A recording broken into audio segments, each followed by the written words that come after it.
Hi there. Welcome to the Hilltop Wealth Advisors Market Update and Outlook for the first quarter of 2018. I'm Chris Hostetler, and with me today is Rusty Erickson. Thanks for being with me, Rusty. Glad to be here, Chris. So we were just wrapping up our quarterly investment outlook meeting a couple of weeks ago and remarking that we've seen a pretty good run in the markets lately. Fixed income investments were somewhat flat in 2017, but stock markets in both the U.S. and abroad had a pretty good run. It was a good year across the board, wasn't it? It was, and when we were talking with the different economists and investment professionals that we normally talk to as part of our quarterly review, it was amazing to see how many of them used the same phrase, global synchronous growth. That's really what we saw last year. Was a time period where we saw not only economic growth, but also appreciation in the value of equities and stocks around the world, not only U.S., but international, both developed and emerging. Yeah, and with that synchronous growth, everything moved pretty smoothly, as we mentioned. And the other thing that we were noticing is that there had been relatively little volatility, and in fact, remarkably little volatility to come with that. As soon as we said that, boom, it hits right in the early part of 2018, right? That's correct.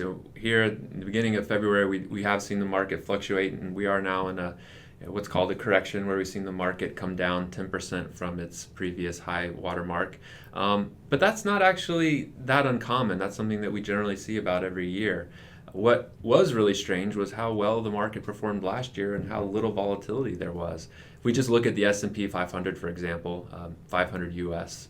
Large company stocks, that index was up every single month, and that's the first time that's ever happened where we didn't have a single down month in that market index. So a little bit of volatility is certainly normal, and it's something that we don't necessarily enjoy, but it is part of a normal market experience, and it's come back a little bit here in 2018, and I think it's reasonable to say we'll probably see some more before the end of the year. Yep. So that trend changed from relatively smooth sailing to more normal market volatility. What does seem to have continued, though, is that international stocks continue to be cheap relative to U.S. stocks. So we always compare how stocks are priced relative to the earnings of the underlying companies. And we've felt for a while that U.S. stocks were maybe a little bit on the high price side and international stocks were on the cheap side.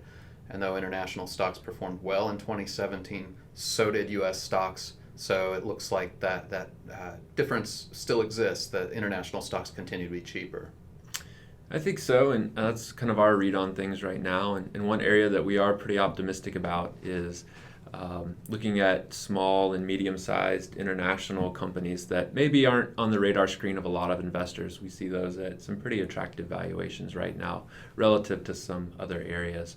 But we have seen earnings growth not only in international markets but also in the U.S. And so we do think that here in 2018 we will see more continued economic growth and expansion, and it seems like that trend is continuing to head in the right direction. So with those things trending in the right direction and with fundamentals in other areas like consumer sentiment, corporate sentiment, probably continued, if not easing, at least accommodative stances from the central banks internationally in the U.S. and abroad, that we probably will continue to see a low probability of a recession going forward. I think so. One of the areas that different folks have pointed to lately that may be the cause of some of this recent volatility in the market is maybe some concerns about rising inflation, and as you were talking about rising interest rates and the Federal Reserve, maybe we see the Federal Reserve raise rates a little bit faster here in 2018 than was previously expected. I think the market has kind of priced in 2 to 3 rate increases this year already, and if we continue to see wage growth, we might see the Federal Reserve need to raise that key interest rate a little bit more just to keep inflation in line with where they'd like to see it. But wage inflation isn't all around a bad thing, right? Right. We should be celebrating wage increases. We're happy that people are getting paid more. Mm-hmm. So to summarize for today, we enjoyed quite a good market run in 2017. Volatility is normal. Earnings continue to be strong and look to continue growing, and we believe a low probability of recession. That's right. Thank you for joining us today. We hope you enjoyed watching. Thank you so much for watching, and please let us know if you have any questions.